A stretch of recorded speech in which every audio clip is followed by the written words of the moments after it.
한국에서는 학생들 사이에서 분신사바라는 영혼 소환 게임이 입에서 입으로 전해진다. 방법은 아주 간단하다. 책상 위에 백지를 펼쳐놓고 한글 자음과 모음, 숫자, 그리고 예와 아니오라는 두 글자를 둘레에 써넣는다. 그런 다음 2명 이상이 함께 연필 한 자루 위에 손가락 끝을 올려놓는다. 어두운 방 안에서 다 같이 입을 모아 외운다.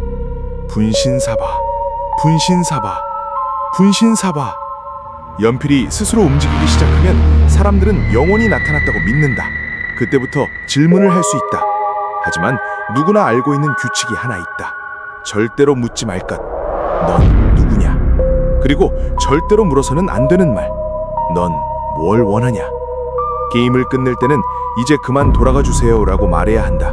연필이 5칸으로 움직이면 무사히 끝난 거지만 만약 허락 없이 마음대로 게임을 멈추면 영원히 너를 찾아와 복수할 수도 있다고 한다. 이 글을 읽다 보니 고등학교 시절에 겪었던 일이 떠올랐다. 그때 친한 친구들이랑 그 게임을 한번 해본 적이 있었다. 2018년 겨울, 대구 외곽의 어느 고등학교에서 고2 학생 4명이 기말고사 준비를 하느라 학교에 남아있었다. 김민지가 가장 먼저 분신사바 얘기를 꺼냈다. 호기심 가득한 얼굴로 우리한테 물었다. 야, 우리 한번 해볼래? 분신사바 말이야. 나 진짜 궁금해 죽겠어. 교실엔 거의 아무도 남아있지 않았다. 창밖에는 노란 가로등 불빛 아래로 눈이 살짝 흩날리고 있었다. 에이, 애들이나 하는 거잖아. 지호가 웃음을 터뜨렸다. 별로 좋은 생각 같진 않은데 시간도 늦었고. 나는 좀 무서워서 말려봤다. 하지만 다들 웃음을 터뜨렸다. 너 설마 무서운 거야? 그냥 인터넷에 떠도는 소문일 뿐이잖아. 한참을 고민하다가 우리 넷은 한번 해보기로 했다. 애들도 진짜로 뭔가 나오면 내일 반 애들한테 다 얘기할 거야. 어제 화장실에서 우는 여자의 귀신이랑 얘기했다고 하면서 신나했다. 교실 문은 굳게 닫혀 있었지만 나는 왠지 으슬으슬한 느낌이 들었다. 그냥 눈 때문이겠지 하고 스스로를 다독였다. 11반 3교실은 어둠에 잠겨 있었고 책상 위에 놓인 휴대폰 불빛만이 유일한 빛이었다. 줄지어 늘어선 책상과 의자들은 창문으로 새어들어오는 희미한 달빛 아래 이동도 없이 조용했다. 벽시계는 어느새 밤 9시를 가리키고 있었다. 민지가 커튼을 쳤다. 시작하자. 나를 빼고는 다른 셋은 다들 신난 것 같았다. 하고 나서 바로 가자. 수진이, 너 걱정하지 마. 민지는 가방에서 백지 한 장을 꺼내 한글 자모와 0부터 9까지의 숫자, 그리고 양쪽 모서리에 예와 아니오라는 두 글자를 적어내려갔다. 방 안에 하나뿐인 휴대폰 손전등을 켜서 책상 정중앙에 놓았다. 희미한 불빛이 네 사람의 얼굴을 비쳤다. 민지가 연필 한 자루를 책상 정중앙에 놓고 게임 방법을 알려줬다. 그냥 손가락 끝만 살짝 올려놓으면 돼. 네 사람은 둥글게 둘러앉았다. 더 이상 웃는 사람은 없었다. 각자 검지손가락 끝을 연필 몸통에 살짝 갖다 댔다. 교실 안 공기가 갑자기 이상할 정도로 조용해졌다. 너무 조용해서 시계 초침이 한 칸씩 움직이는 소리까지 들릴 정도였다. 틱, 탁, 틱, 탁. 민지가 깊게 숨을 들이쉬었다. 시작할게. 그녀가 눈을 감았다. 분신사바. 우리도 따라했다. 분신사바. 목소리가 하나로 섞여갔다. 분신사바. 텅 빈 교실 안에 단조로운 소리가 울려 퍼졌다. 10초, 20초, 30초. 아무 일도 일어나지 않았다. 지호가 슬쩍 눈을 떴다. 역시 아무것도. 쉿. 민지가 속삭였다. 다들 다시 외우기 시작했다. 분신사바, 분신사바, 분신사바. 갑자기 등골이 오싹해졌다. 너네도 춥지 않아? 이상한 바람이 내 목덜미를 스치고 지나갔다. 창문은 다 닫혀 있었는데도 나는 분명히 느꼈다. 지호가 교실을 둘러봤다. 언제부턴가 운동장에서 들리던 풀벌레 소리도 사라져 있었다. 모든 게 무서울 정도로 조용했다. 분신사바, 분신사바. 목소리가 점점 작아졌다. 거의 속삭임처럼 작아졌다. 그러다 연필이 흔들렸다. 아주 살짝.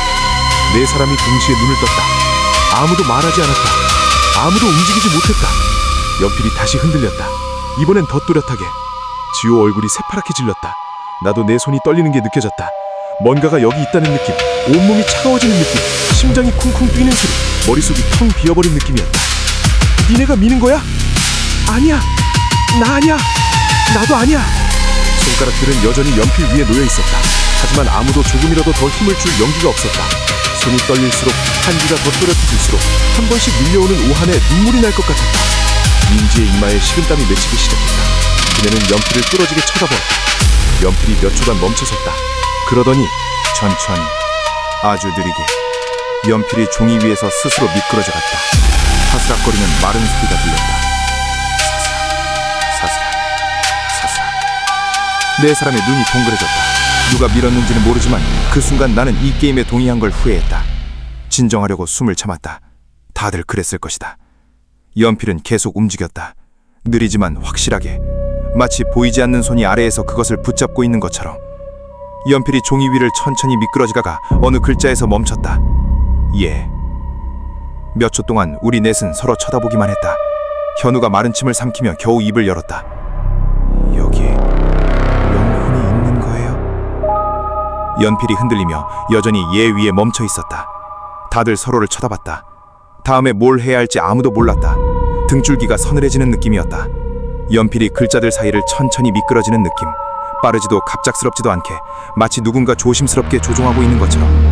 손이 연필에 끌려가는 느낌. 우리 중 누구의 힘으로도 그렇게 될 수 없는 느낌이었다.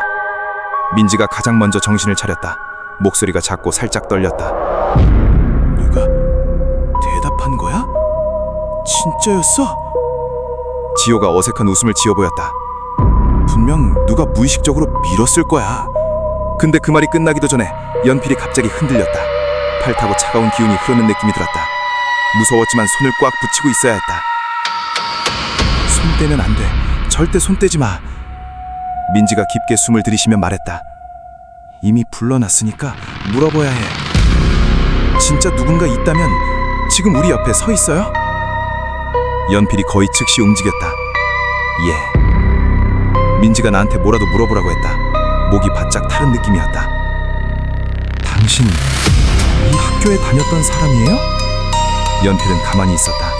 5초, 10초. 더 이상 반응이 없을 것 같다고 생각한 순간 여기 있던 뭔가가 사라진 줄 알았다. 연필이 갑자기 세게 휘청거렸다. 사스락, 사스락, 사스락. 연필이 중이 위를 빠르게 내달리는 소리. 예. 당신 우리한테 하고 싶은 말 있어요? 이번엔 연필이 더 오래 움직였다. 글자 하나하나를 스쳐 지나갔다. 그렇게 만들어진 문장. 나 보고 싶잖아. 우리 넷은 서로를 쳐다봤다. 이제는 이 빌어먹을 게임을 한시라도 빨리 끝내고 싶을 뿐이었다. 효환우 차례였다. 그가 입술을 떨며 말했다. 네가 진짜로 당신을 만나고 싶다면 이름이 뭐예요? 마른 침이 넘어갔다. 손이 통제할 수 없을 정도로 떨렸다. 왜 게임을 끝내자고 안 묻는 거지? 연필이 움직이기 시작했다. 아까보다 훨씬 빨랐다. 신나듯이 글자들 위를 내달렸다. 우리들 다들 의아했다. 학교에 유리라는 애가 있었나? 아무도 입을 열지 않았다. 바로 그때 등 뒤 교실 구석에서 바스락거리는 소리가 들렸다. 누군가 벽을 손으로 두드리는 듯한 소리. 느리고 일정한 박자로. 내 맞은편엔 현우가 앉아 있었는데 그가 나를 보고 있었다. 정아피는 내 뒤쪽을 보고 있었다. 너 왜 그래?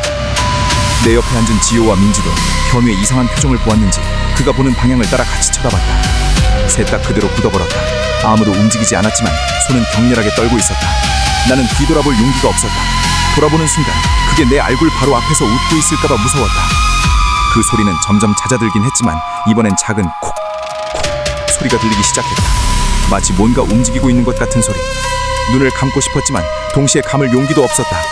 다들 그랬을 것이다. 그래서 우리는 서로를 쳐다보기만 했다. 방금 뭔가 현우로 말을 꺼내려는데 지호가 끼어들었다. 그건 나중에 말하고 일단 이거 끝내자. 게임을 끝내려고 입을 막 열려는 순간 목뒤가 간지러운 느낌이 들었다. 그리고 누군가의 손이 살짝 내 어깨에 얹어지는 느낌이 들었다. 그리고 그때 키가 크고 마른 머리가 긴 형체가 지호 뒤를 스쳐 지나가는 게 보였다. 그것이 현우 등 뒤에 멈춰 섰을 때 내 심장은 미친 듯이 뛰었다. 그것은 낡아서 회색에 가까운 변색된 여학생 교복을 입고 있었다. 옷자락은 구겨지고 오랫동안 물에 잠겨있던 것 같은 거무튀틱한 얼룩들로 얼룩져 있었다. 검은 긴 머리카락이 얼굴 앞으로 늘어져 있었다. 머리카락 한 올 한 올이 늘어져 서로 엉겨붙어 있었다. 물방울이 한 방울씩 바닥으로 떨어졌다.